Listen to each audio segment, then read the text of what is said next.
Maka, mungkin ada sesuatu yang luput, ketika koresponden Times Israel dengan naif melaporkan bahwa Hatter bertindak karena motif yang bersifat nasionalis dan anti-Israel, sesuatu yang pasti tidak akan pernah diabaikan jika situasinya dibalik. David His menilai, pusat utama atau basis penting terorisme internasional dalam pengertian Barat adalah Lebanon. Daerah ini melahirkan teroris sendiri, atau berfungsi sebagai rumah yang menyenangkan untuk teroris dari luar, baik itu orang Palestina, yang hanya tahu soal pengeboman, pembunuhan, pembantaian, dan mutilasi, yang menyebarkan kebencian, ketakutan, dan ketidakamanan, atau orang Lebanon yang masyarakatnya sudah babak belur akibat agresi Israel yang didukung Amerika Serikat dan dampak lanjutannya.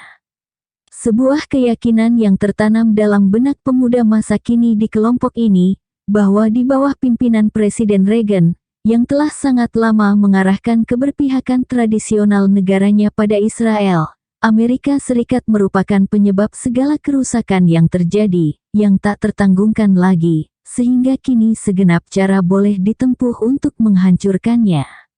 Dorongan untuk melakukan aksi teroris mungkin paling kuat dimiliki orang Palestina, tetapi bisa juga dilakukan orang Lebanon, Arab, atau dalam wujud yang paling spektakuler, Syiah. Poin penting diungkapkan Yehoshafat Harkabi, tawarkan solusi terhormat bagi orang-orang Palestina untuk menghormati hak mereka atas penentuan nasib sendiri, itulah solusi dari masalah terorisme. Bila rawa lenyap, tidak akan ada lagi nyamuk.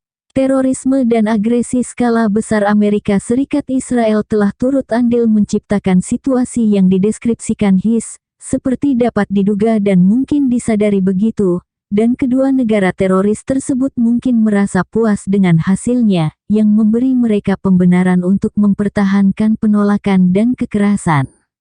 Selanjutnya, terorisme skala kecil yang telah mereka sulut dapat dimanfaatkan untuk menimbulkan rasa takut dan mobilisasi penduduk, sesuai keperluan untuk tujuan yang lebih umum.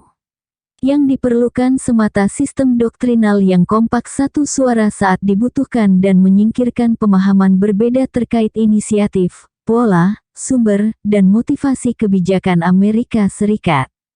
Sejauh ini, catatan sejarah menunjukkan, para pembuat kebijakan masih leluasa melaju tanpa hambatan berarti. Tindakan teroris secara khas digambarkan oleh pelakunya sebagai aksi balasan, atau dalam kasus terorisme Amerika Serikat dan Israel, sebagai aksi pencegahan. Dengan demikian, pengeboman Tunisia patut diduga merupakan aksi balasan atas pembunuhan di Larnaca, seperti dicatat dalam banyak kesempatan, meskipun hampir tidak ada dalih bahwa korban pengeboman Tunisia itu punya hubungan dengan kekejaman Larnaca. Yang terakhir ini juga dibenarkan sebagai aksi balasan, tanggapan atas pembajakan Israel terhadap kapal yang bepergian dari Siprus ke Lebanon. Klaim pertama diterima di Amerika Serikat sebagai hal yang sah, sementara yang terakhir diabaikan, model pembedaan berdasarkan komitmen ideologis, sesuai norma yang berlaku. Mengesampingkan justifikasi atas kekerasan teroris dan mematuhi catatan faktual, tidak diragukan lagi Israel telah melakukan operasi pembajakan dan penculikan di laut selama bertahun-tahun, dengan sedikit ulasan dan tidak ada kekhawatiran di Amerika Serikat mengenai kejahatan ini, yang menimbulkan amarah saat dilakukan orang Arab. Bahkan, tampak dianggap tidak perlu untuk melaporkan fakta bahwa Pengadilan Tinggi Israel pada dasarnya memberi persetujuan pada prosedur ini. Dalam kasus seorang Arab yang mengajukan banding atas pemenjaraannya dengan alasan bahwa ia ditangkap di luar wilayah perairan Israel, Pengadilan Tinggi memutuskan, legalitas hukuman dan pemenjaraan tidak terpengaruh oleh tempat dan cara membawa tersangka ke wilayah Israel, dan berpendapat sekali lagi Pengadilan Israel dapat menjatuhkan hukuman atas tindakan orang-orang di luar Israel yang dianggap sebagai penjahat. Dalam kasus ini, Pengadilan menyatakan bahwa alasan keamanan membuatnya perlu untuk mengamankan si pemohon di penjara. Beralih ke catatan sejarah, pada tahun 1976, menurut anggota Knesset Jenderal Purnawirawan Matityahu Pelet, Angkatan Laut Israel mulai menangkapi kapal milik Muslim Lebanon, menyerahkan mereka ke Sekutu Kristen Lebanon, yang lantas membunuhnya, dalam upaya untuk membatalkan langkah menuju konsiliasi yang telah diatur antara PLO dan Israel. Perdana Menteri Rabin mengakui fakta ini, tetapi mengatakan kapal tersebut ditangkap sebelum ketentuan perdamaian ini, sementara Menteri Pertahanan Shimon Peres menolak berkomentar.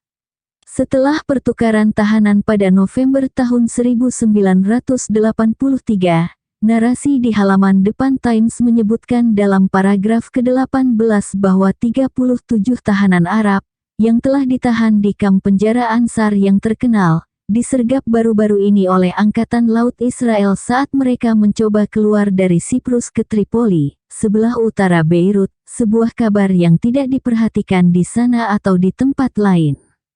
Dengan logika yang sama, pasukan Inggris bisa saja mengirim agen untuk menculik Zionis di Amerika Serikat atau di Laut Lepas pada 1947, menempatkan mereka di dalam kamp penjara tanpa mendakwa atau menyatakan mereka bersalah karena mendukung terorisme. Pada Juni tahun 1984, Israel membajak kapal feri yang berlayar di antara Siprus dan Lebanon, 5 mil dari pantai Lebanon, dengan berondongan senapan mesin dan membawanya ke Haifa. Sebanyak 9 orang telah diangkut dan ditahan, 8 orang Lebanon dan 1 orang Suriah. Kemudian 5 di antaranya dibebaskan setelah diinterogasi dan 4 ditahan, termasuk seorang wanita dan seorang anak sekolah yang kembali dari Inggris untuk berlibur di Beirut. 2 orang dibebaskan 2 minggu kemudian, sementara nasib yang lainnya tidak jelas. Masalah ini dianggap tidak begitu penting sehingga seseorang harus repot-repot menyusuri halaman belakang koran, mencari jarum di tumpukan jerami, sekadar untuk mengetahui nasib para penumpang yang diculik. Observers London mengajukan sebuah motif politik, untuk memaksa penumpang menggunakan feri yang beroperasi dari pelabuhan Maronite di Jounih, bukan Beirut Barat milik umat Muslim atau untuk memberi sinyal kepada masyarakat Lebanon bahwa mereka tidak berdaya dan harus sepakat dengan Israel. Lebanon mengecam tindakan pembajakan ini, yang oleh Godfrey Johnson digambarkan sebagai persoalan lain dalam daftar panjang kejahatan internasional Israel. Untuk mempertahankan fiksi teroris maritim, ia menambahkan, Israel kemudian mengebom dan membombardir pulau kecil di dekat Tripoli yang konon merupakan basis operasi laut PLO, klaim yang menurutnya tidak masuk akal. Polisi Lebanon melaporkan 15 orang terbunuh, 20 terluka, dan 20 lainnya hilang, semuanya warga Lebanon, terdiri atas nelayan dan anak-anak pada kamp pramuka Sunni yang merupakan target pukulan terburuk. Dalam laporannya tentang penangkapan Israel, lebih tepatnya pembajakan terhadap kapal feri tersebut, Times menyatakan, sebelum perang tahun 1982, Angkatan Laut Israel kerap mencegat kapal yang menuju atau meninggalkan pelabuhan Tirus dan Sidon di selatan dan menggeledahnya untuk mencari gerilyawan, seperti biasa, menelan mentah-mentah klaim Israel.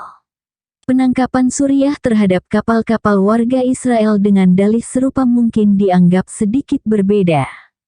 Demikian pula pembajakan Israel atas jet sipil Libya pada tanggal 4 Februari tahun 1986, dihadapi dengan tenang dan dikritik, jika ada, sebagai kesalahan intelijen. Pada tanggal 25 April tahun 1985, beberapa orang Palestina diculik dari kapal sipil yang berlayar antara Lebanon dan Siprus dan dikirim ke tempat rahasia di Israel. Fakta ini menjadi pengetahuan umum di Israel, setelah seseorang diwawancarai di televisi Israel, yang mengarah pada seruan untuk mendapatkan informasi yang lengkap lewat pengadilan tinggi.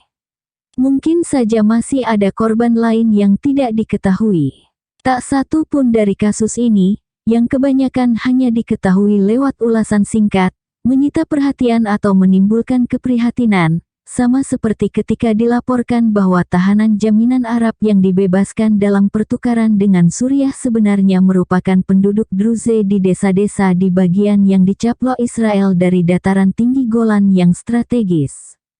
Dianggap hak prerogatif Israel untuk melakukan pembajakan kapal dan penculikan sesuka hati, dan juga pengeboman terhadap apa yang disebut target teroris, dengan persetujuan penting Amerika Serikat, apapun faktanya. Mari kita tengok sejenak serangan Israel di pulau di luar Tripoli itu, di utara Beirut, tempat nelayan Lebanon dan anak pramuka di perkemahan Kam terbunuh.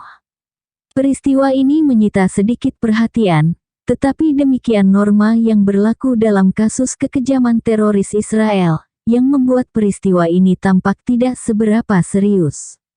Untuk serangan Palestina, berlaku ketentuan berbeda.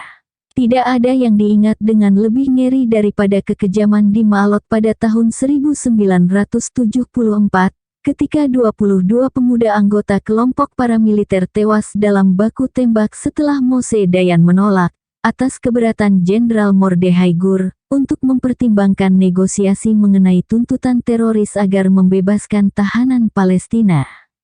Seseorang mungkin bertanya alasan pembunuhan anak-anak pramuka menjadi kejahatan yang lebih rendah, malah bukan kejahatan sama sekali, karena hal itu dilakukan oleh sebuah negara yang peduli terhadap kehidupan manusia, dengan tujuan moral yang tinggi dan mungkin satu-satunya dalam sejarah. 2 hari sebelum serangan Ma'alot, jet Israel mengebom desa Lebanon El Kefir, menewaskan 4 warga sipil. Menurut Edward Said, serangan Ma'alot didahului oleh serangan bom napalm Israel selama berminggu-minggu di kamp pengungsi Palestina di Lebanon Selatan, dengan lebih dari 200 orang terbunuh. Saat itu, Israel terlibat dalam operasi bumi hangus berskala besar di Lebanon Selatan, dengan serangan darat, laut, dan udara dan operasi komando menggunakan peluru, bom, senjata anti-personel, dan napalm. Mungkin ribuan orang terbunuh, tampaknya tidak masalah bagi Barat, sehingga tidak ada data jumlah yang akurat, dan ratusan ribu orang terusir ke utara, ke daerah kumuh di sekitar Beirut. Hanya ada sedikit perhatian dan pemberitaan. Semua ini tidak tercatat dalam sejarah terorisme, juga tidak terjadi, sejauh menyangkut sejarah yang disterilkan. Meskipun serangan teroris Palestina yang mematikan pada awal 1970-an, tentu saja dikecam dengan sengit, dan masih menjadi bukti bahwa orang-orang Palestina tidak dapat menjadi mitra negosiasi atas penentuan nasib mereka. Sedangkan media kerap dikecam karena terlalu mengkritik Israel dan bahkan pro-PLO, propaganda dengan capaian yang cukup berhasil. Kita dapat mencatat penafsiran atas peristiwa-peristiwa yang ditawarkan pemimpin Israel yang dianggap moderat, misalnya Yitzhak Rabin, yang merupakan duta besar untuk Washington dan kemudian menjabat Perdana Menteri selama periode kekejaman terburuk di Lebanon. Sebelum Camp David 1978, kita tidak dapat mengabaikan nasib penduduk sipil di Lebanon Selatan. Adalah tugas kemanusiaan kita untuk membantu penduduk daerah tersebut dan mencegahnya disingkirkan para teroris. Para pengulas memoir Rabin tidak menemukan sesuatu yang salah dalam kata-kata ini, sehingga secara efektif membentuk fondasi dasar sejarah yang melayani kepentingan ideologi tertentu, sekaligus menunjukkan betapa kuatnya rasisme anti-Arab di Barat. Perlu juga dicatat bahwa Israel tidak sendirian menikmati hak pembajakan dan perampokan. Laporan TASS yang mengecam pembajakan Achille Lauro pada Oktober tahun 1985 menyebut Amerika Serikat munafik karena 2 orang yang membajak pesawat Soviet, membunuh seorang pramugari dan melukai anggota awak lainnya, diberi perlindungan di Amerika Serikat, yang menolak melakukan ekstradisi. Kasusnya tentu tidak banyak diketahui, dan tuduhan soal kemunafikan itu tampak patut adanya. Kasusnya juga tidak unik. Abraham Sofaer, penasihat hukum untuk Departemen Luar Negeri, menilai, selama 1950-an, meskipun ada penolakan kuat dari Amerika terhadap pembajakan pesawat terbang, Amerika Serikat dan sekutu baratnya menolak permintaan Cekoslovakia, Uni Soviet, Polandia, Yugoslavia, dan rezim komunis lain untuk mengembalikan orang-orang yang membajak pesawat, kereta api, dan kapal yang melarikan diri. Sofaer mengklaim bahwa Amerika Serikat mengkaji ulang kebijakannya pada akhir tahun 1960-an dan awal tahun 1970-an, ketika pembajakan pesawat mewabah di mana-mana dan menimbulkan ancaman yang terlalu serius dan hebat, terkait keselamatan penumpang yang tidak bersalah. Dan kemudian pembajakan mulai diarahkan terhadap Amerika Serikat dan sekutu-sekutunya dan karenanya termasuk kategori terorisme dan bukan perlawanan heroik terhadap penindasan. Kita mungkin pula menyebutkan pembajakan pesawat terbang pertama di Timur Tengah, yang juga tidak lazim. Ini dilakukan Israel pada Desember tahun 1954, ketika pesawat jet sipil Suriah dikepung pesawat tempur Israel dan dipaksa mendarat di Bandara Lida. Kepala Staf Moshe Dayan bermaksud mendapatkan sandera agar dapat membebaskan tahanan kami di Damaskus, Perdana Menteri Moshe Saret menulis dalam catatan hariannya. Tahanan tersebut adalah tentara Israel yang telah ditangkap dalam misi mata-mata di Suriah. Ingat, Dayanlah yang 20 tahun kemudian memerintahkan usaha penyelamatan yang menyebabkan kematian remaja Israel di Ma'alot, yang disandera untuk membebaskan tahanan Palestina di Israel. Saret sendiri menuliskan, kami tidak memiliki pembenaran apapun untuk merebut pesawat itu, dan ia mengaku tidak punya alasan untuk meragukan kebenaran penegasan faktual dari Departemen Luar Negeri Amerika Serikat bahwa tindakan kami tanpa preseden dalam sejarah praktik internasional. Namun, insiden tersebut lesap dari sejarah, sehingga Duta Besar Israel Benyamin Netanyahu, yang sekarang menjadi pengamat terorisme internasional yang sangat dikagumi, dapat tampil di televisi nasional dan menuduh PLO sebagai penemu aksi pembajakan pesawat terbang dan bahkan pembunuhan para diplomat, tanpa mencemaskan adanya bantahan. Mengenai pembunuhan diplomat, kita mungkin hanya mengingat pembunuhan mediator PBB Volker Bernadotte pada tahun 1948 oleh kelompok teroris yang dipimpin atasan langsung Netanyahu, Menteri Luar Negeri Yitzhak Samir, salah satu dari 3 komandan yang memerintahkan pembunuhan tersebut. Yang kedua kini sudah mati, seorang pengamat yang dihormati di media Israel selama bertahun-tahun, seperti yang ketiga. Seorang teman dekat David Ben-Gurion secara pribadi mengaku sebagai salah satu pembunuh bayaran, tetapi Ben-Gurion merahasiakannya, dan pemerintah Israel mengatur pelarian diri dari penjara dan dari Israel bagi mereka yang bertanggung jawab atas peristiwa itu. Dalam catatan kesaksiannya, sejarawan Zionis John Kimche menuliskan, tidak ada kecaman luas atau desakan nasional untuk menangkap pelaku dan tidak banyak kemarahan moral. Mayoritas menganggap musuh Yahudi lainnya sudah tumbang. Pembunuhan tersebut dikutuk, disesalkan, dan disayangkan karena akan mencoreng citra Israel dan membuat kerja diplomatnya lebih berat. Bukan karena pembunuhan itu salah. Tentu saja penghormatan terhadap teroris yang ikut ambil bagian dalam perjuangan nasional cukup lazim dilakukan, termasuk di Amerika Serikat. Namun, dalam ingatan selektif yang direka-reka, hanya tindakan musuh yang dianggap momok jahat terorisme. Setelah pembajakan Achille Lauro sebagai aksi balasan atas pengeboman Tunisia, isu pembajakan kapal menjadi perhatian utama Barat. Liputan kantor berita Reuters menyimpulkan, hanya ada sedikit pembajakan kapal sejak tahun 1961, memberikan sederet contoh aksi yang dilakukan umat Islam. Sementara pembajakan oleh Israel tidak ada dalam daftar. Pembajakan bukan satu-satunya bentuk terorisme yang lolos dari kategori ini, jika dilakukan oleh sekutu Amerika Serikat. Duta Besar PBB Jeanne Kirkpatrick menjelaskan peledakan kapal anti-nuklir Greenpeace, Rainbow Warrior, oleh agen Prancis dengan 1 orang tewas bukanlah terorisme. Saya ingin mengatakan bahwa orang Prancis jelas tidak bermaksud untuk menyerang warga sipil dan peninjau, dan melukai, menyiksa, atau membunuhnya. Sungguh penjelasan yang menarik bagi para teroris lain. Dalam editorial utamanya yang berjudul Mitterrand's Finest Hour, Asian Wall Street Journal menyatakan, kampanye Greenpeace pada dasarnya bersifat kekerasan dan berbahaya. Bahwa pemerintah Prancis siap menggunakan kekuatan melawan Rainbow Warrior. Secara langsung menunjukkan bahwa pemerintah memiliki prioritas.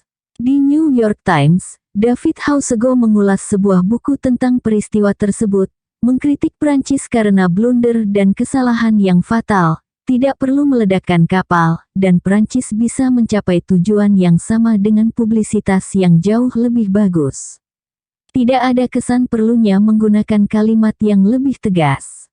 Mengingat kesalahan ini, Hausego menyimpulkan, sulit untuk membenarkan tanpa memberatkan Menteri Pertahanan Hernu dan sulit untuk menyalahkan orang-orang Selandia Baru karena telah memenjarakan perwira Prancis. Hausego membandingkannya dengan Watergate, tetapi melupakan persamaan utamanya. Dalam kasus itu juga terjadi keresahan akibat kesalahan dan kejahatan kecil, dan puja-puji dari media, sementara Kongres dan media sama-sama mengabaikan kejahatan yang jauh lebih serius dari pemerintah Nixon dan pendahulunya karena menganggapnya tidak relevan. Sang kaisar terbebas dari tuduhan terorisme atau kejahatan lainnya, dan sekutunya pun mendapat hak istimewa yang sama. Kesalahan mereka semata dianggap khilafan. George Shultz pantas mendapatkan penghargaan atas kemunafikan terkait hal ini. Sambil memberi dorongan aktif terhadap terorisme, ia menyebut berbahaya klaim bahwa di satu sisi, teroris merupakan pejuang kebebasan. Pejuang kebebasan atau gerakan revolusioner tidak meledakkan bas yang berisi orang-orang yang tidak ikut berperang. Para teroris melakukannya.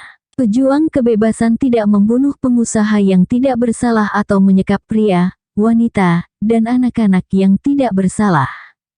Para teroris melakukannya.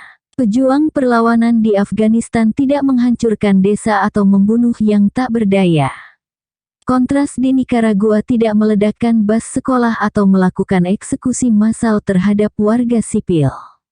Nyatanya, komando teroris Shultz di Nicaragua, seperti yang ia tahu, sangat lihai dalam menyerang warga sipil, dengan siksaan, pemerkosaan, serta mutilasi.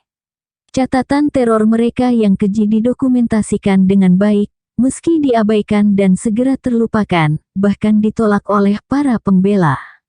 Para pejuang perlawanan di Afghanistan juga melakukan kekejaman brutal semacam itu yang akan membangkitkan kecaman keras di Barat jika yang menjadi pasukan penyerang, yang kemudian disebut pembebas dan bertindak dalam upaya pembelaan diri adalah orang Amerika atau Israel. Beberapa bulan sebelumnya, teman-temannya dari kelompok UNITA di Angola mengaku telah menembaki pesawat sipil dengan menewaskan 266 orang dan telah membebaskan 26 sandera yang sudah disekap selama 9 bulan, termasuk 21 misionaris Portugis, Spanyol, dan Amerika Latin. Mereka juga telah mengumumkan kampanye baru teror perkotaan. Associated Press melaporkan, melakukan pengeboman di Luanda tempat 30 orang terbunuh dan lebih dari 70 lainnya cedera saat sebuah jeep yang penuh dinamit meledak di kota tersebut. Mereka juga menangkap guru, dokter, dan orang lain dari Eropa. Sekitar 140 orang asing menurut laporan pers, termasuk 16 teknisi Inggris yang disandera, demikian Jonas Savimbi menyatakan, dan tidak akan dibebaskan sampai Perdana Menteri Thatcher memberi organisasinya sejumlah pengakuan. Tindakan semacam itu rutin berlanjut, misalnya, meledakkan sebuah hotel pada April tahun 1986 dengan 17 orang asing terbunuh dan banyak korban luka. Savimbi adalah salah satu dari sedikit pahlawan sejati zaman kita. Jane Kirkpatrick mengumumkan di sebuah konvensi aksi politik konservatif ketika Savimbi mendapat tepuk tangan meriah setelah bersumpah akan menyerang instalasi minyak Amerika di negaranya, sebuah rencana untuk membunuh orang Amerika yang tidak membuat Amerika Serikat menerapkan doktrin pembelaan diri terhadap serangan pada masa depan, yang digunakan untuk membenarkan pengeboman si anjing gila Qaddafi. Sama seperti tidak adanya pengeboman di Johannesburg ketika tentara bayaran Afrika Selatan ditangkap pada Mei tahun 1985 di Angola Utara dalam misi untuk menghancurkan fasilitas kilang minyak dan membunuh orang Amerika. Negara teroris harus melakukan penilaian dengan saksama. Savimbi memenuhi syarat sebagai pejuang kebebasan untuk Sult, Kirkpatrick, dan komandan teroris terkemuka lainnya terutama karena UNITA adalah kelompok sekutu di Afrika Selatan yang paling banyak dimanfaatkan untuk mengacaukan negara-negara tetangga. Sebagaimana pasukan kontra Sult, tugas utama mereka, seperti telah disebutkan sebelumnya, untuk menyandera penduduk sipil di Nicaragua di bawah ancaman teror sadis guna memaksa pemerintah menanggalkan segenap komitmen kebutuhan mayoritas rakyat miskin, dan lebih memilih kebijakan moderat dan demokratis dalam menangani kebutuhan bisnis Amerika Serikat dan rekan-rekan lokalnya, seperti di negara-negara yang berperilaku lebih baik di bawah ketentuan Amerika Serikat. Namun, dalam iklim budaya ketika komandan teroris dan pembelanya berkembang, pernyataan Sult dan yang lainnya berlalu begitu saja tanpa membuat kening berkerut. Menyekap sandera jelas termasuk aksi terorisme. Tidak diragukan lagi bahwa Israel bersalah melakukan tindakan terorisme internasional yang serius saat memindahkan 1.200 tahanan, terutama orang Syiah Lebanon, ke Israel dengan melanggar hukum internasional saat menarik mundur pasukan dari Lebanon. Kala itu Israel menjelaskan bahwa mereka akan dibebaskan dalam jadwal yang akan ditentukan oleh situasi keamanan di Lebanon Selatan, membuatnya cukup jelas bahwa mereka akan ditahan sebagai sandera, sambil menunggu perilaku baik dari penduduk setempat, yang diawasi dengan ketat oleh pasukan Israel dan tentara bayaran mereka di zona aman di Lebanon Selatan dan sekitarnya. Seperti diamati Mary McGrory, dalam penegasan yang berbeda dari kesesuaian umum, para tahanan tersebut menjadi sandera di penjara Israel.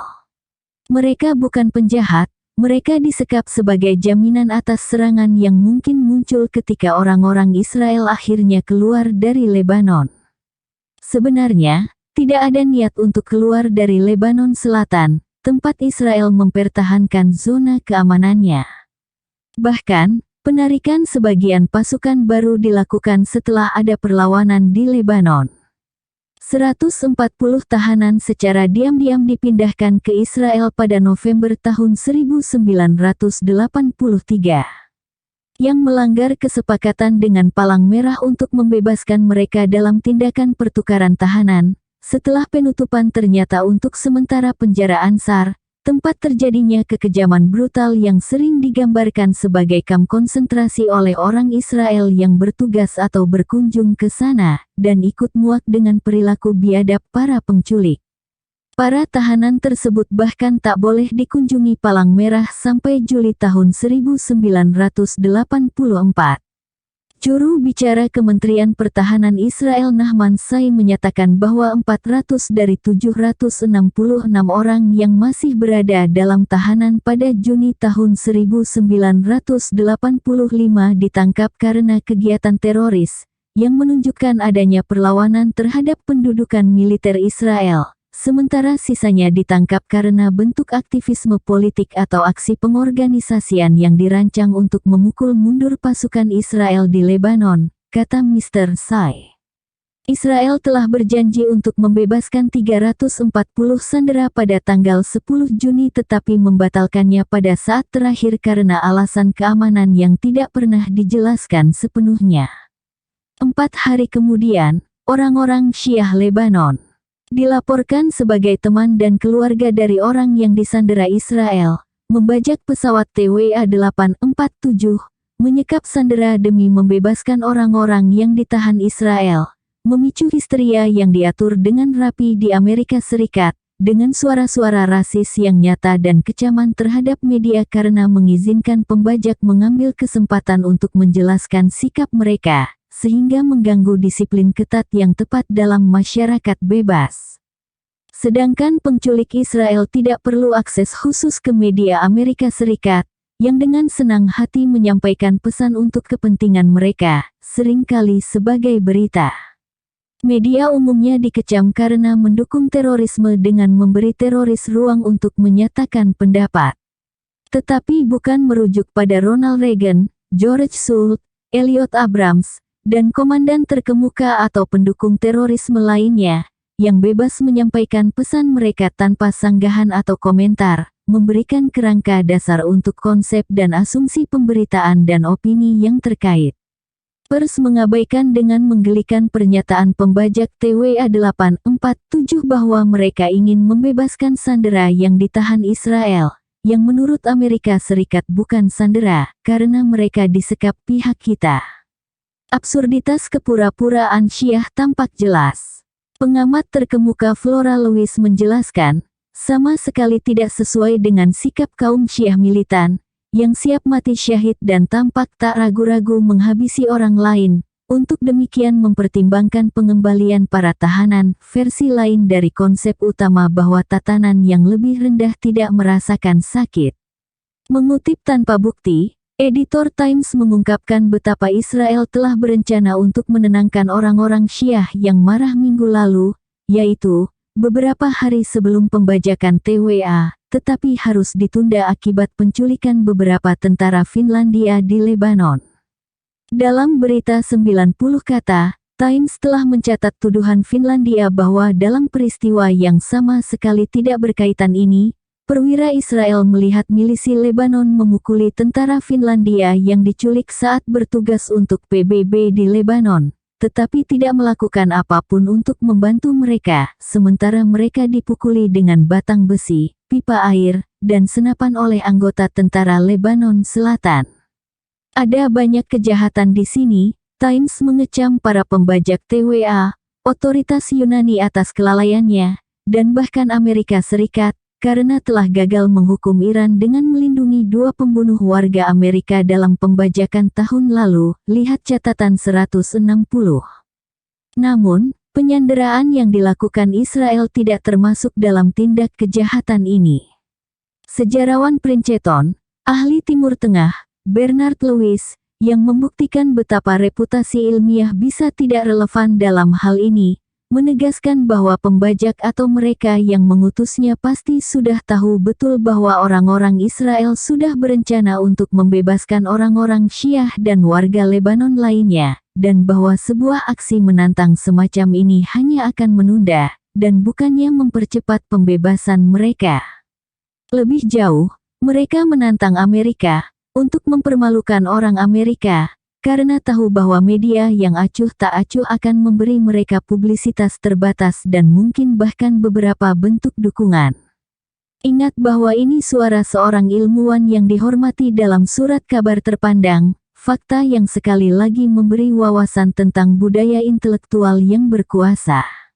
Editor New Republic menyebut permohonan kelompok Syiah untuk membebaskan sandera Israel sebagai sampah sepenuhnya. Pembajakan, penculikan, pembunuhan, dan pembantaian adalah cara orang Syiah dan faksi lain di Lebanon melakukan bisnis politik mereka, dan semua orang tahu bahwa tahanan yang dipenjara Israel dijadwalkan untuk dibebaskan, ketika Israel siap, jika hal itu memungkinkan. Presiden Reagan meningkatkan histeria dalam tingkatan yang lain, menjelaskan bahwa tujuan sebenarnya dari para teroris adalah melenyapkan Amerika dari dunia, tidak kurang tidak lebih. Norman Podhoretz, seraya mengingatkan bahwa penggunaan kekuatan mungkin akan menyebabkan kematian sandera Amerika, mengecam Reagan karena gagal mempertaruhkan nyawa, yaitu nyawa orang lain untuk membela kehormatan nasional. Wali kota New York, Edward Koch, menyerukan pengeboman Lebanon dan Iran, dan yang lainnya tak ketinggalan bergaya ala pahlawan. Sementara itu, pembaca yang cermat dapat menemukan sesuatu yang terkubur dalam berita tentang krisis penyanderaan ini bahwa 2.000 orang Syiah Lebanon, termasuk 700 anak-anak, mengungsi dari rumah mereka di bawah berondongan peluru tentara Lebanon Selatan yang didukung Israel, dan juga menembaki jeep pasukan penjaga perdamaian PBB, sedangkan pasukan gabungan Israel dan milisi Kristen menyerbu sebuah desa di Lebanon Selatan hari ini dan menangkap 19 orang Syiah, demikian dikabarkan juru bicara PBB. Setelah pembajakan, Israel mulai melepaskan sandera sesuai jadwal yang disusun sendiri, mungkin dipercepat karena pembajakan TWA telah memusatkan perhatian internasional pada operasi penculikan yang jauh lebih signifikan. Ketika 300 orang dibebaskan pada tanggal 3 Juli, Associated Press melaporkan kesaksian bahwa mereka disiksa dan kelaparan, sementara Thomas Friedman dari Times hanya mendengar keterangan bahwa kami diperlakukan dengan baik oleh orang Israel. Reagan menulis sepucuk surat kepada Simon Peres, mengatakan bahwa krisis penyanderaan di Beirut telah memperkuat hubungan antara negara mereka. Tidak ada yang menyoal krisis sandera lainnya, yang telah dihapus dari sejarah resmi. Tindakan Israel tentu bisa disebut penyanderaan, tetapi hal itu tidak berlaku untuk sekutu kaisar yang menguasai dunia, maka Israel dibebaskan dari tuduhan ini. Namun penting untuk menekankan, berulang-ulang, sifat konsep Orwellian dalam wacana politik kontemporer, ketika istilah-istilah seperti terorisme dan sandera ditafsirkan sedemikian rupa sehingga tidak memasukkan beberapa contoh paling ekstrim, seperti di Nicaragua atau Lebanon Selatan, tempat seluruh penduduk disandera untuk memastikan ketaatan pada tuan asing. Menjaga fokus ke Timur Tengah, kita harus menyadari bahwa pada tingkat tertentu, masalah ini dipahami dengan baik oleh penyelenggara terorisme internasional. Alasan serangan biadab di Lebanon Selatan sampai tahun 1970-an dijelaskan diplomat Israel, Abba Eban, yang dianggap sebagai tokoh perdamaian terkemuka. Ada kemungkinan rasional, yang pada akhirnya terpenuhi, penduduk terdampak akan memberi tekanan untuk menghentikan permusuhan.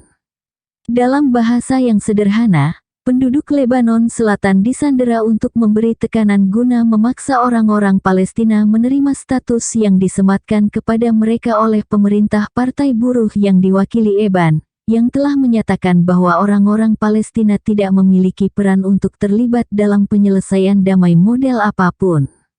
Kepala Staf Mordechai Gur menjelaskan pada tahun 1978 bahwa selama 30 tahun kami telah berjuang melawan penduduk yang tinggal di desa dan kota.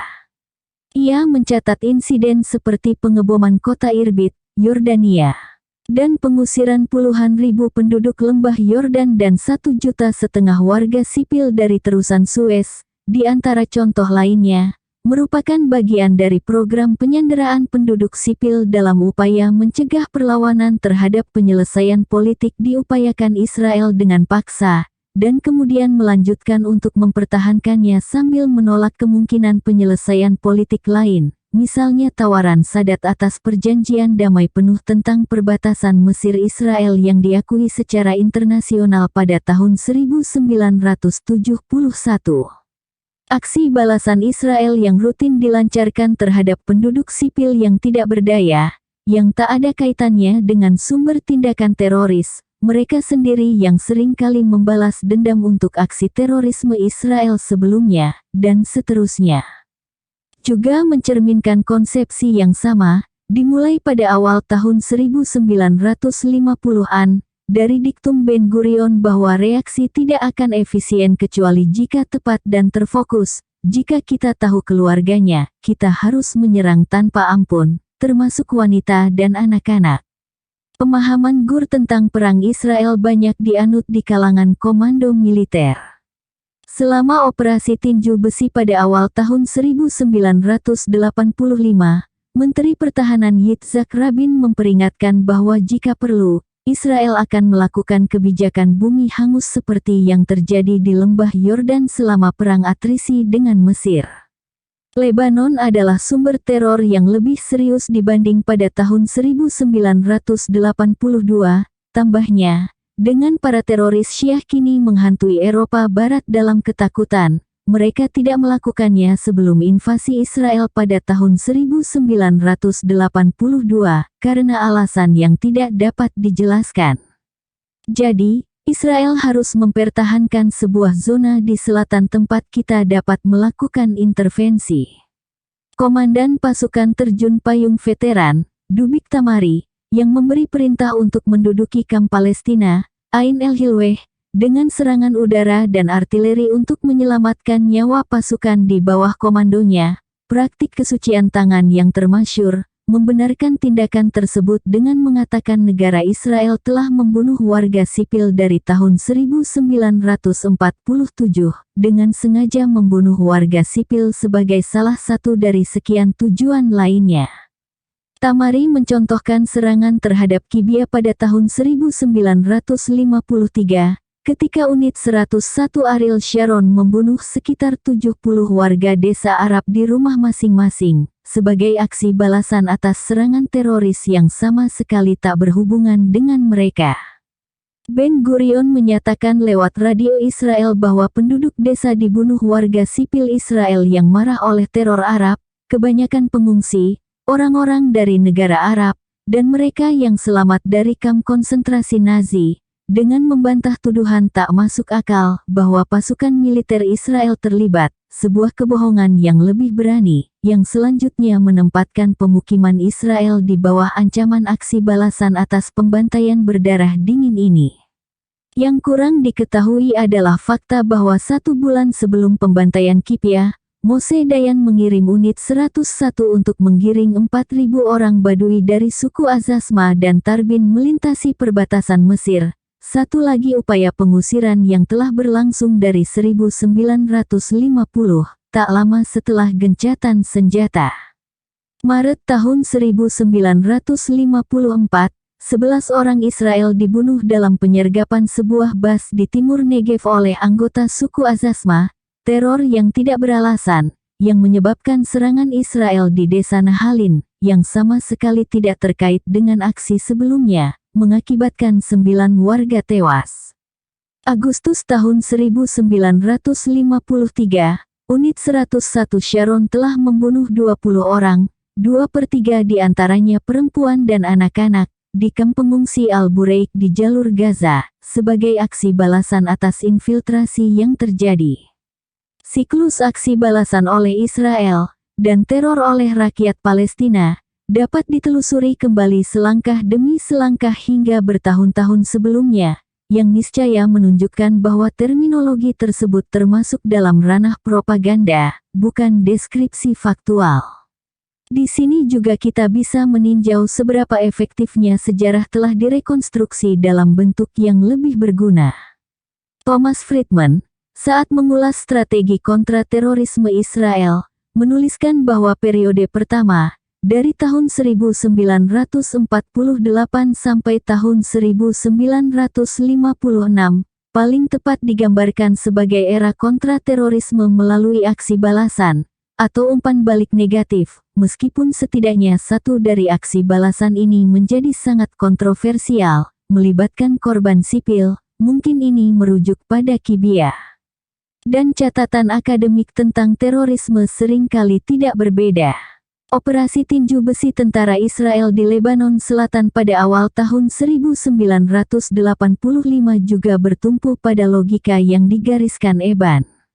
Penduduk sipil disandera di bawah ancaman teror untuk memastikan mereka menerima ketentuan politik yang didiktekan Israel di Lebanon Selatan dan wilayah-wilayah pendudukan.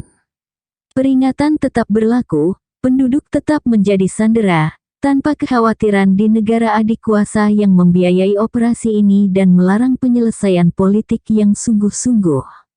Sementara terorisme skala besar, termasuk penyanderaan, dibebaskan dari kecaman saat dilakukan oleh pihak yang didukung, sama halnya dengan operasi skala kecil, sebagaimana digambarkan sebelumnya. Untuk menyebutkan beberapa kasus lain, pada November sampai Desember tahun 1983, Israel menegaskan tidak akan membiarkan pasukan Arafat mengevakuasi kota Tripoli, di utara Lebanon, tempat mereka diserang pasukan yang didukung Suriah selama nasib tahanan Israel belum jelas. Israel mengebom apa yang disebut markas gerilya, menghalangi kapal-kapal Yunani yang akan mengevakuasi loyalis Arafat. Juru bicara Druzhey melaporkan bahwa sebuah rumah sakit dihantam bom dalam penyerangan pangkalan Palestina di sebelah timur Beirut, sementara di Tripoli, kapal kargo yang sudah karam ditembak hingga tenggelam dan sebuah kapal kargo meledak terbakar akibat terkena tembakan.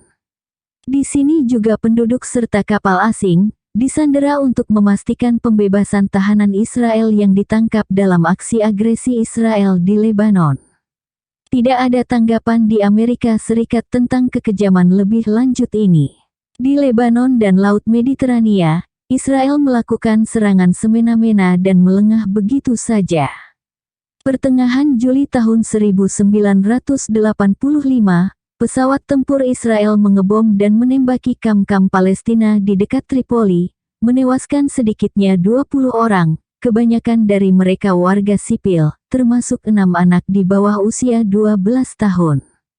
Gumpalan asap dan debu menyelimuti kamp pengungsi Tripoli, rumah bagi lebih dari 25.000 orang Palestina, selama beberapa jam setelah serangan pukul 2.55 sore itu, yang dianggap sebagai aksi balasan atas 2 serangan bom mobil beberapa hari sebelumnya di zona keamanan Israel di Lebanon Selatan oleh sebuah kelompok yang bersekutu dengan Suriah. 2 minggu kemudian, kapal perang Israel menyerang kapal kargo Honduras yang berjarak 1 mil dari pelabuhan Sidon untuk mengirimkan semen. Menurut kapten Yunaninya, membuatnya terbakar dengan 30 granat dan melukai warga sipil dalam pengeboman di pantai saat pasukan milisi menyerang balik. Pers arus utama bahkan tidak melaporkan bahwa pada hari berikutnya kapal perang Israel menenggelamkan kapal nelayan dan merusak 3 lainnya, sementara seorang anggota parlemen Sidon meminta PBB untuk menghentikan pembajakan Israel yang didukung Amerika Serikat. Namun, pers mewartakan apa yang disebut Israel operasi pembedahan terhadap sarang teroris di dekat Baalbek di Lembah Bekaa pada Januari tahun 1984, menewaskan sekitar 100 orang, kebanyakan warga sipil, dengan 400 orang terluka, termasuk 150 anak-anak di sebuah sekolah yang dibom. Sarang teroris ini juga termasuk sebuah masjid, hotel, restoran, toko, dan bangunan lainnya di 3 desa Lebanon dan kamp pengungsi Palestina yang diserang. Sementara di Beirut dikabarkan pasar ternak dan kawasan industri juga diserang, dengan puluhan rumah hancur. Di desa yang dibom, seorang wartawan Reuters menyebutkan pengeboman kedua dimulai 10 menit setelah yang pertama, menambah jumlah orang yang terbunuh atau terluka karena orang-orang mulai mengurus jenazah dan korban luka akibat reruntuhan bangunan. Ia melihat ada banyak anak di rumah sakit, sementara saksi mata melaporkan para ayah dan ibu bergegas ke sekolah untuk mencari anak-anak mereka dengan panik. Pemimpin kelompok Syiah Lebanon mencela barbarisme Israel, menilai serangan terhadap warga sipil tak salah, rumah sakit, dan rumah ibadah sebagai upaya untuk meneror orang-orang Lebanon. Namun, insiden tersebut berlalu tanpa komentar lebih lanjut, sama sekali tidak mempengaruhi status Israel sebagai negara yang peduli terhadap kehidupan manusia, Washington Post. Jadi, kita dapat menyimpulkan lagi bahwa korban pengeboman bedah ini dianggap bukan manusia. Kita bisa, sekali lagi membayangkan reaksi di Barat, termasuk media pro-Arab, jika PLO atau Suriah melakukan serangan pembedahan terhadap markas teroris di dekat Tel Aviv, menewaskan 100 warga sipil dan melukai 400 lainnya, termasuk 150 anak di sebuah sekolah yang dibom, bersama dengan korban sipil lainnya. Adapun versi standar di Amerika Serikat menyatakan kekerasan Israel, mungkin terkadang berlebihan, adalah aksi balasan atas kekejaman orang-orang Arab. Dan Israel, seperti Amerika Serikat, mengklaim hak yang lebih luas, hak untuk melakukan serangan teroris guna mencegah tindakan potensial melawannya, seperti dalam pembenaran untuk perang Lebanon oleh anggota Knesset yang cinta damai, Amnon Rubinstein dikutip sebelumnya. Pasukan Israel melakukan apa yang mereka sebut tembakan pencegahan saat berpatroli di Lebanon, menghujani area sekitar dengan tembakan senjata mesin, yang menyebabkan pasukan penjaga perdamaian Irlandia memblokir jalan sebagai bentuk protes. Secara umum, serangan Israel di Lebanon digambarkan sebagai tindakan pencegahan, bukan hukuman. Misalnya, pengeboman dan penumpasan kamp-kamp pengungsi Palestina dan desa sekitarnya oleh 30 jet Israel pada tanggal 2 Desember tahun 1975, diduga sebagai balasan atas keputusan Dewan Keamanan PBB untuk membahas proposal perdamaian yang diveto Amerika Serikat, dan karenanya disisihkan dari sejarah. Demikian pula, ketika pasukan udara dan amfibi Israel menyerang Tripoli di Lebanon Utara pada Februari tahun 1973, menewaskan 31 orang terutama warga sipil, menurut pihak berwenang Lebanon, dan menghancurkan sekolah, klinik, dan bangunan lainnya. Israel membenarkan serangan tersebut, menyebutnya bertujuan untuk mencegah sejumlah rencana serangan teroris terhadap orang Israel di luar negeri. Polanya ajak, dan justifikasi itu dianggap sah-sah saja, sekali lagi mencerminkan status Israel sebagai negara klien yang berguna dan status subhuman korbannya.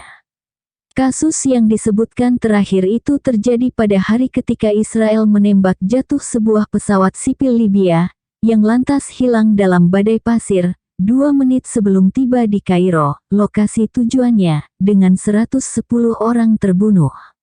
Amerika Serikat secara resmi menyatakan simpati kepada keluarga korban, tetapi juru bicara pers menolak memberi keterangan kepada wartawan tentang pandangan pemerintah mengenai insiden tersebut. Israel menyalahkan pilot Prancis tersebut, dan New York Times dengan patuh menerima klaim Israel bahwa pilot tersebut tahu bahwa ia telah diperintahkan untuk mendarat, tetapi malah menghindar secara sangat mencurigakan, klaim yang juga diajukan Uni Soviet saat menembak jatuh KAL 007102-185. Sehingga tindakan Israel paling buruk dianggap sebagai tindakan keji yang tak seberapa keji dibanding kebiadaban tindakan orang Arab sebelumnya. Reaksi resmi Israel disampaikan Perdana Menteri Golda Meir. Pemerintah Israel mengungkapkan kesedihan mendalam atas hilangnya nyawa manusia, dan menyesal bahwa pilot Libya tidak menanggapi peringatan yang diberikan kepadanya sesuai dengan praktik internasional. Sedangkan Simon Peres menambahkan, Israel bertindak sesuai dengan hukum internasional. Israel secara keliru mengklaim pilot tersebut tidak berwenang untuk menerbangkan pesawat jet.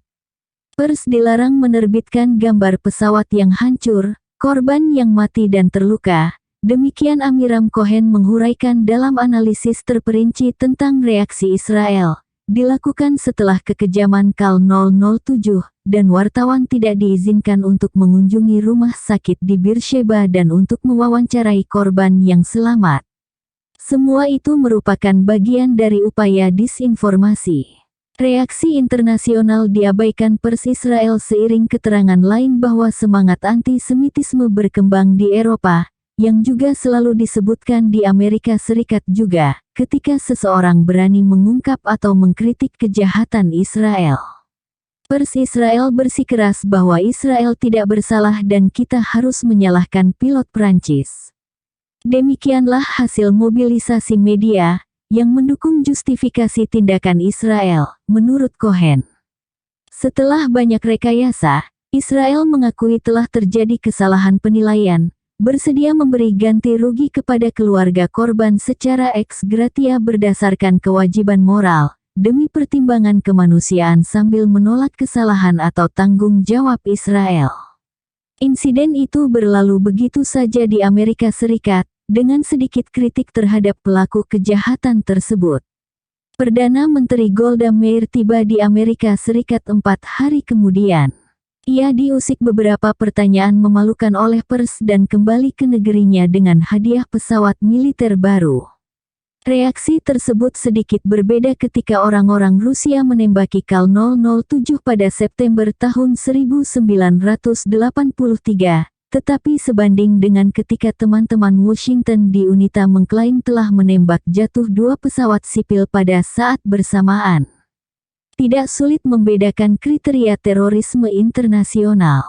Catatan tentang terorisme Israel dapat dilacak sejak awal pendirian negara, bahkan jauh sebelumnya, termasuk pembantaian 250 warga sipil dan pengusiran brutal terhadap 70.000 orang lainnya dari Lida dan Rami pada Juli tahun 1948.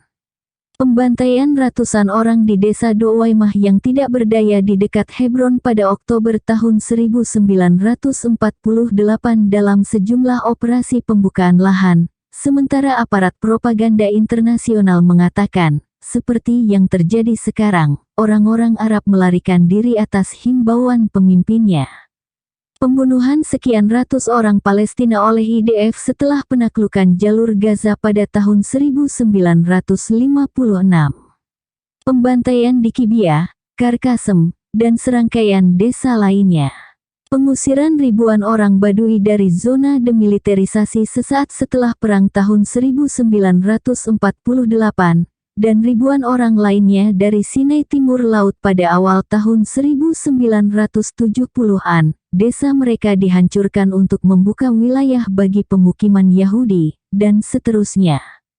Para korban, menurut definisi adalah pejuang PLO atau dengan kata lain, teroris. Dengan demikian, editor Haaretz yang terhormat, Gershom Skoken, dapat menulis bahwa Ariel Sharon mengumumkan diri sejak awal tahun 1950-an, sebagai pejuang yang kejam terhadap pejuang Organisasi Pembebasan Palestina PLO, mengacu pada pembantaian warga sipil yang ia lakukan di Al-Bureik dan Kibia pada tahun 1953, jauh sebelum PLO ada. Dan korban di Lebanon dan tempat-tempat lain juga teroris, jika tidak, tak mungkin mereka dibunuh oleh aksi sebuah negara yang begitu setia terhadap semangat kesucian tangan, dan bertumpu pada hukum yang lebih tinggi, menurut Pers Amerika Pro-Arab. Para komandan teroris sangat dihormati. Ketika teroris Amerika Serikat kontemporer mengambil alih kursi kepresidenan pada tahun 1981, Perdana Menteri dan Menteri Luar Negeri Israel menjadi panglima teroris yang terkenal. Sementara posisi tertinggi di Jewish Agency dipegang seorang pria yang telah membunuh puluhan warga sipil yang ditahan di masjid di sebuah kota Lebanon selama operasi pembersihan lahan lainnya pada tahun 1948.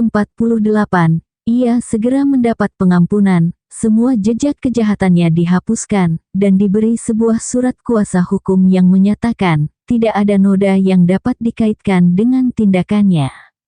Bahkan, terorisme terhadap orang Amerika pun bisa ditoleransi. Serangan teroris Israel terhadap gedung milik Amerika Serikat, juga tempat-tempat umum di Mesir pada tahun 1954 untuk memperburuk hubungan Amerika Serikat-Mesir, dan membatalkan perundingan damai rahasia yang sedang berlangsung saat itu diabaikan dan hampir tidak diingat. Sama seperti upaya untuk menenggelamkan kapal mata-mata Amerika Serikat, Liberty, di perairan internasional pada tahun 1967 oleh kapal pengebom dan torpedo Israel, yang bahkan menembak Skoci guna memastikan tidak ada yang bisa melarikan diri, dengan 34 awak tewas dan 171 terluka, dianggap bencana laut Amerika Serikat terburuk pada masa damai abad ini, tetapi diabaikan sebagai kesalahan absurditas yang mencolok transparan, dan hampir tidak diketahui. Demikian pula, penyiksaan terhadap orang Amerika oleh Angkatan Darat Israel di tepi barat dan Lebanon Selatan yang nyaris tidak tercatat di media, dengan penyangkalan Israel disebarluaskan dan verifikasi oleh Duta Besar Amerika Serikat di Israel diabaikan. Fakta bahwa korbannya adalah orang Arab Amerika tidak diragukan lagi menjadi faktor pembenaran, sesuai dengan standar operasi teror. Yang mencolok tentang catatan ini, mencakup terorisme terhadap orang Yahudi sendiri, adalah bahwa berbagai aksi itu sama sekali tidak menodai reputasi Israel di Amerika Serikat dengan standar moral yang tidak ada bandingannya dalam sejarah. Setiap aksi terorisme baru, kalaupun mendapat sorotan, akan dengan cepat disisihkan dan dilupakan, atau disebut sebagai penyimpangan sementara, akibat sifat mengerikan musuh yang memaksa Israel untuk menyimpang sejenak dari jalan kebenarannya. Sedangkan media kerap dikecam atas standar ganda mereka karena mengabaikan kejahatan Arab seraya mendesak Israel memenuhi standar nilai yang tidak mungkin.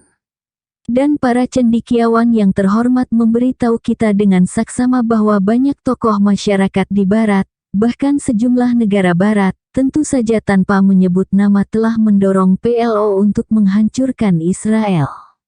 Di seluruh spektrum politik di Amerika Serikat dan di antara kelas terpelajar, dengan keseragaman mencolok dan pengecualian yang amat kecil, berlaku doktrin yang berlaku bahwa terorisme Palestina dan sekutu Arabnya yang didukung Kremlin, komitmen mereka untuk membunuh orang-orang Yahudi dan menghancurkan Israel, dan penolakan mereka untuk mempertimbangkan penyelesaian politik, merupakan akar penyebab konflik Arab-Israel yang tak kunjung usai, dengan Israel menjadi korban yang menderita.